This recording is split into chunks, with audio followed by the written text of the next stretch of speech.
Mon prochain invité, bien, vous le reconnaissez, c'est le député de Montmagny-Lillet, Kamouraska, Rivière-du-Loup, Bernard Généreux, qui est à Ottawa parce que, cette entrevue est enregistrée lundi parce que M. Généreux ne pouvait être avec nous en direct mardi en raison du service funéraire qui avait lieu pour la reine qui est décédée récemment.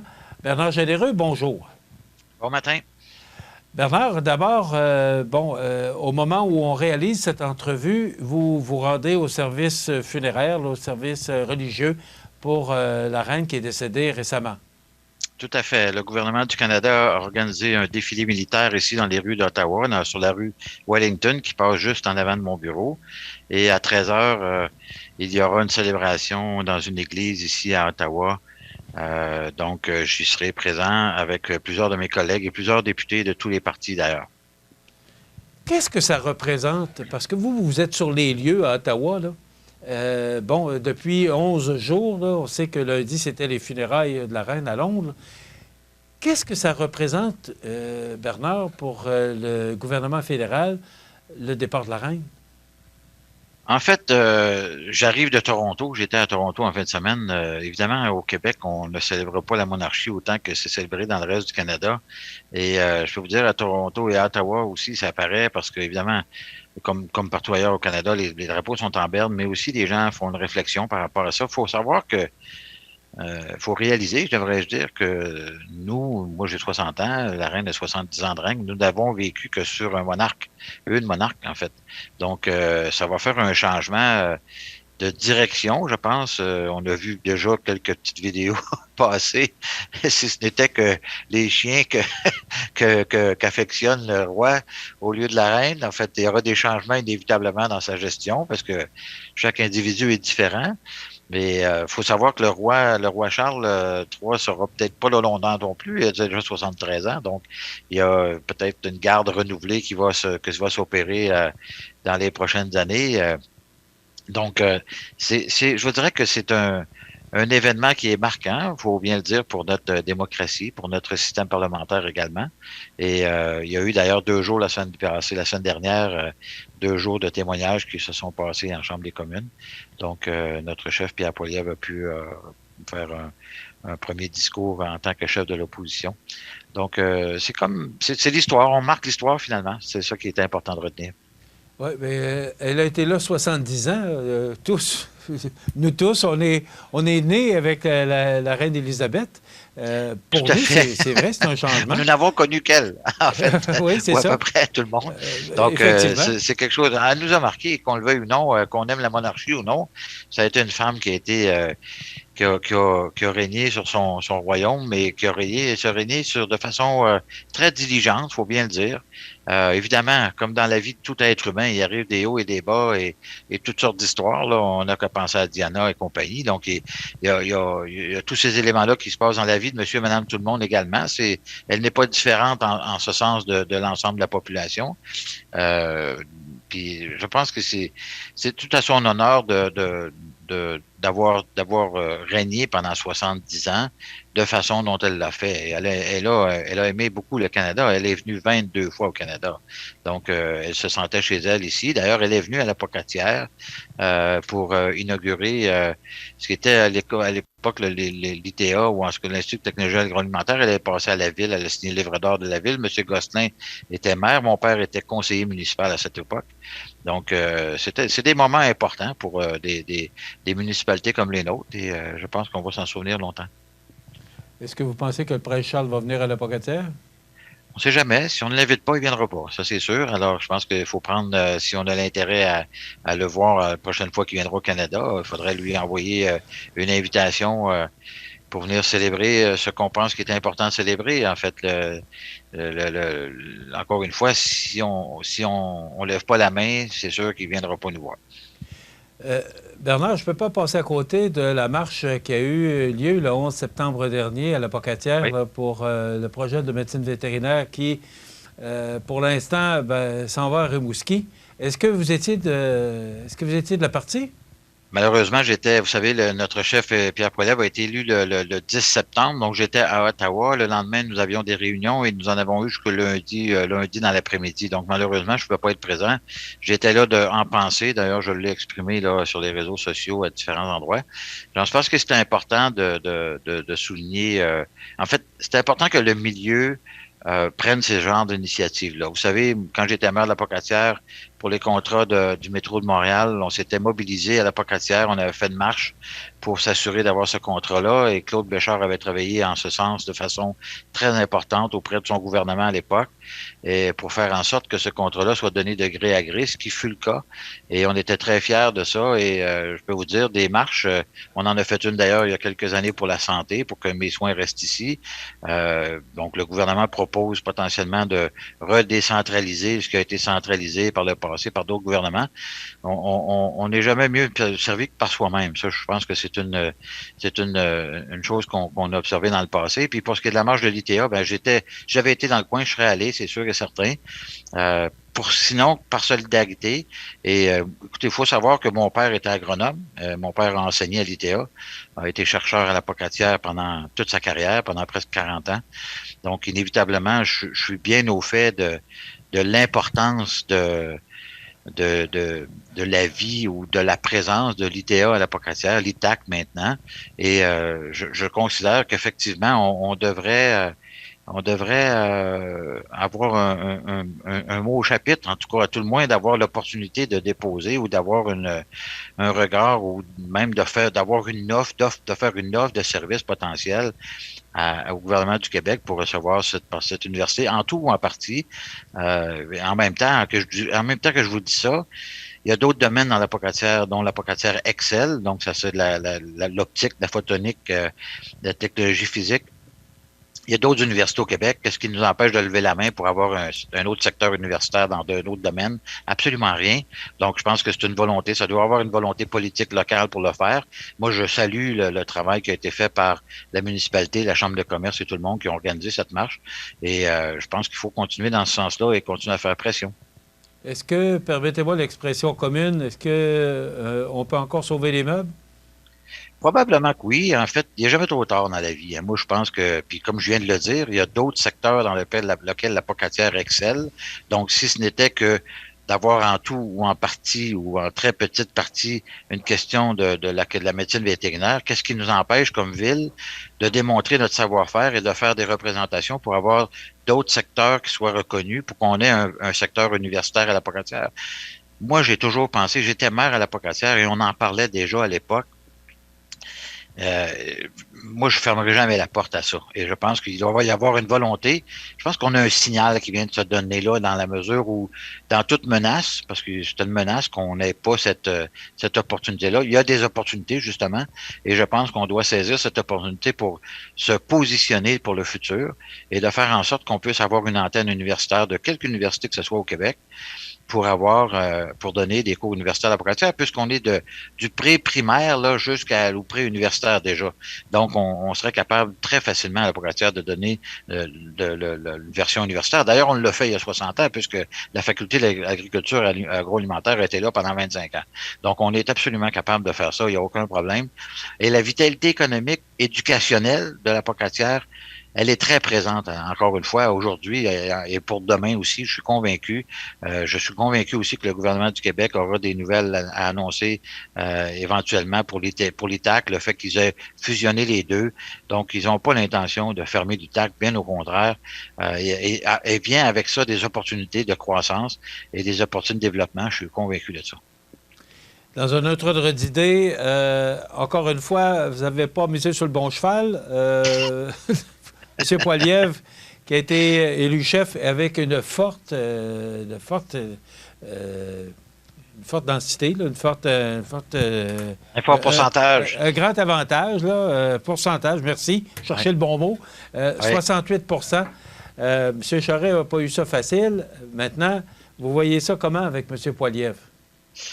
Écoutez, tout d'abord, j'aimerais remercier M. Charest d'avoir levé la main pour être dans cette course. Vous savez, une course au départ, il faut comprendre qu'une famille politique, c'est très large. Ça comprend particulièrement chez les conservateurs, où on peut presque qualifier ça de coalition dans une certaine mesure, puisque il y a des conservateurs économiques, il y en a social, il y en a de toute nature finalement. Et donc, tous ces gens-là travaillent ensemble pour le bien commun du pays.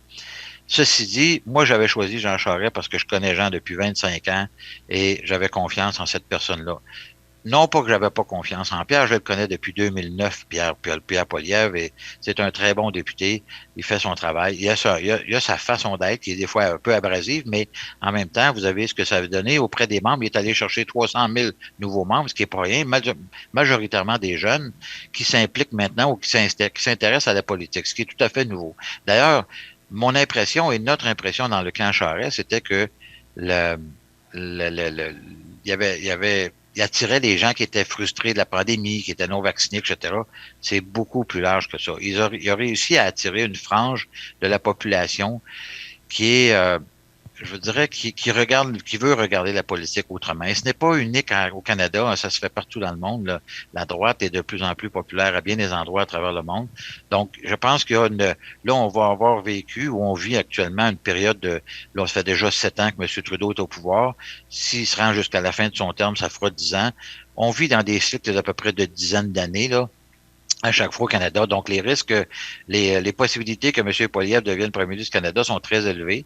Et s'il fait une bonne campagne et on a des bonnes politiques, on devrait normalement arriver à reprendre le pouvoir et à remettre le pays sur ses rails. Parce que vous savez qu'actuellement, on vit une période d'inflation très importante qui est due à quoi? Qui est due essentiellement à de l'argent public qui a été insufflé dans l'économie de façon arbitraire, je dirais, ou très importante de la part de M. Trudeau. Oui, c'était possible, c'était faisable, pas faisable, pardon, c'était important de le faire durant la pandémie, mais il avait commencé bien avant la pandémie et il continue après la pandémie. Donc, il n'y a pas l'intention de créer l'équilibre budgétaire, ce qui lui serait facile de faire au moment où on se parle, mais il n'est pas capable d'enligner ces deux mots-là ensemble. Alors, M. Poilievre aura l'opportunité de démontrer ses capacités, ce qu'on sait déjà, d'être un bon attaquant, là, ce qu'on peut dire comme ça en politique. Donc, M. Trudeau n'a qu'à bien se tenir pour les prochains mois et les prochaines années, parce qu'inévitablement, toute l'équipe est derrière lui, sauf Alain, vous allez sûrement m'en parler, Alain Reyes, qui a décidé, lui, de quitter Bien le sûr, bateau, le c'était mon navire. prochain point. Ouais, ben c'est ça. Mais écoutez, moi, j'ai pas peur de parler de ça du tout. Je suis un grand ami de Pierre d'Alain, Alain Reyes. On est des très bons amis. On demeure des très bons amis par ailleurs. Alain a fait un choix. Et je respecte son choix. Je ne suis pas d'accord avec son choix, mais c'est son choix, ça lui appartient. Alors maintenant qu'il a décidé d'être indépendant, le parti a fait une erreur en envoyant un texto aux membres de son association, erreur tout à fait inappropriée, ça j'en conviens, là, c'était absolument pas nécessaire de faire ça, surtout pas au moment où ils l'ont fait, mais il faut comprendre que ce n'est pas venu du bureau du chef, mais bien du parti. Il y a des instances à l'intérieur d'un parti politique. C'est pas le chef qui a commandé cette opération-là ou cette option-là. Donc, puis d'ailleurs, ils se sont excusés. Tout le caucus du Québec était vraiment très déstabilisé par cette opération-là et les excuses sont venues en fin de soirée. Donc, l'incident est clos pour nous. Monsieur Reyes a ses raisons. Raison avec laquelle je suis pas tout à fait en accord. Parce que le problème, c'est que à partir du moment où tu es en dehors d'un parti politique et tu deviens indépendant, ta voix n'est plus entendue véritablement. Si tu veux faire changer des choses ou changer des attitudes ou changer des politiques ou améliorer des politiques, t'es mieux d'être à l'intérieur qu'à l'extérieur. D'ailleurs, quand je parlais de la grande famille conservatrice tout à l'heure, moi, j'ai pas quitté puis je quitterai pas ma famille politique. Même si le chef, j'ai déjà dit que je trouvais que M. Poilievre était hautain. On l'est tous un peu quand on est en politique. Ça prend un caractère un peu spécial pour faire ce qu'on fait. Et il faut avoir la couenne dure, comme on dit, parce que c'est pas tout le temps évident. Ouais. D'ailleurs, on s'en est rendu compte dans la course à la chefferie. Oui, c'est ça prend le couenne dur, mais ça prend, en fait, on l'a vu durant la course à la chefferie, même entre nous, ça n'a pas été simple, là, ça n'a pas été facile, mais Monsieur Poilievre a eu une attitude particulière, disons-le, puis ça a fait que ça a généré ce que ça a généré avec près de 70% du vote auprès de l'ensemble des membres. Tous les membres confondus. On est parti de 185 000 membres à 570 000. On s'est presque ajouté 500 000 membres durant cette course, et c'est du jamais vu au Canada. Donc, ça donne espoir pour l'ensemble, pour la suite. Et M. Poilievre a toute mon appréciation. Et encore une fois, on peut dire des choses durant un certain moment à l'intérieur d'une vie politique. Ça n'empêche pas que moi, je me sens très à l'aise au sein de mon parti. Bernard, rapidement, quelques secondes, parce que je veux vous entendre aussi sur le rendez-vous à faire. Est-ce Oui. que pour vous, ça vous désavantage si vous preniez le pouvoir, bon, c'est en 2025, les prochaines élections, en tout cas, ça s'oriente vers ça. Est-ce que ça peut vous désavantager Pas du tout. d'avoir Ça veut pris le absolument mauvais rien dire. numéro? Pierre, d'ailleurs, est venu le lendemain de sa victoire. On avait un caucus le lendemain matin au Québec et on avait un caucus national le lundi. Pierre est venu nous rendre une visite surprise. Je suis le président du Caucus du Québec. Je n'étais pas du tout au courant de sa visite. Et pour démontrer son affection particulière pour le Québec, il est venu nous rencontrer. Il a été avec nous autres 3/4 d'heure de temps avant d'aller à son caucus national, 15 minutes plus tard. Je pense que ça, c'est un signe extrêmement important de l'importance que Pierre accorde et accordera au Québec. Inévitablement, tout dépendant du nombre de députés qui seront élus, quel genre ils auront et de quel endroit ils seront géographiquement aussi, ça peut avoir un impact sur les choix qu'un chef va faire pour donner des responsabilités à quelqu'un. Et je comprends très bien ça. D'ailleurs, ma prérogative à moi, c'est d'être le meilleur député possible pour ma région et je pense que je fais un excellent travail. En tout cas, j'essaye de faire un excellent travail avec mon équipe et on fait vraiment tout ce qu'il faut pour bien servir la population. Pour le reste, c'est un bonus s'il arrive quelque chose, s'il n'arrive pas quelque chose. Moi, sincèrement, je suis très heureux en politique dans le rôle que je joue actuellement. Rendez-vous à faire au mois d'octobre, 13 et 14 octobre, ça s'en vient très rapidement. Comment ça se passe? Est-ce que, Écoutez, vous aviez des espaces disponibles pour les entrepreneurs? ouais. Comment ça se passe sur votre projet? Parce que c'est pas rien, là. Vous avez pris les grandes chaussures, là. On a pris, oui, effectivement, on s'est pris des très grandes chaussures, mais on est en train de les remplir, là, mais vraiment très bien.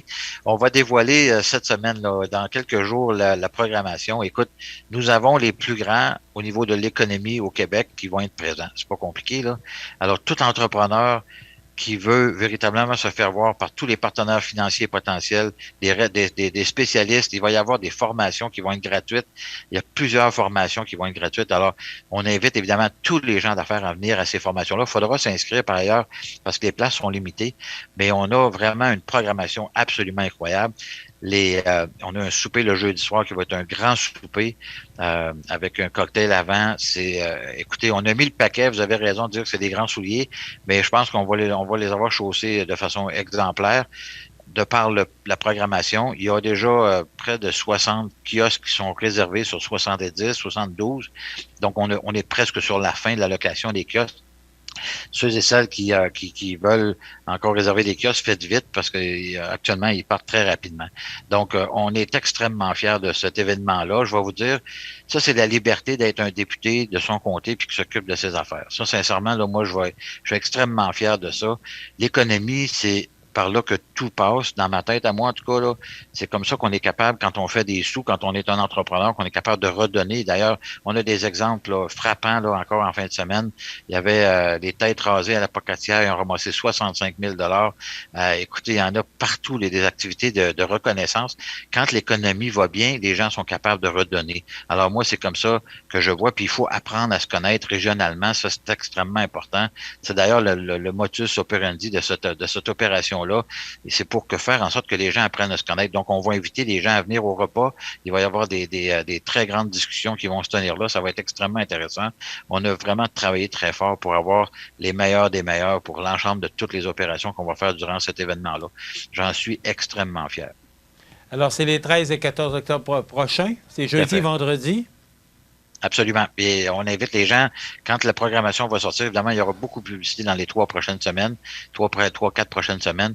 Donc, réservez rapidement vos places. Ça va être malheureusement des places, c'est pas infini, là. Donc, faut absolument réserver, même si les éléments sont gratuits par ailleurs. Donc, mais il y a 4 repas où il y aura des conférences totalement différentes les unes des autres, mais tout aussi intéressantes. Donc, on invite les gens à s'inscrire le plus rapidement possible. Toutes les personnes qui sont en affaires dans Montmagny, Lillec, Kamouraska, Rivière-du-Loup devraient aller là au moins une demi-journée ou un quart de journée ou une journée complète. Il va y avoir beaucoup, beaucoup d'éléments. C'est tout le temps qu'on a, Bernard. Ça complète. On vous remercie beaucoup. On va vous souhaiter une belle nouvelle session qui commence. Merci, oui. Et on va se revoir prochainement, là. J'espère en studio, c'est toujours plus facile. Alors, absolument. Toujours un plaisir. Oui, merci d'avoir Michel. été avec nous. On se revoit prochainement. Bernard Bonne Généreux, député fédéral dans Montmagny, Lillec, Kamouraska, Rivière-du-Loup. Voilà, ça complète.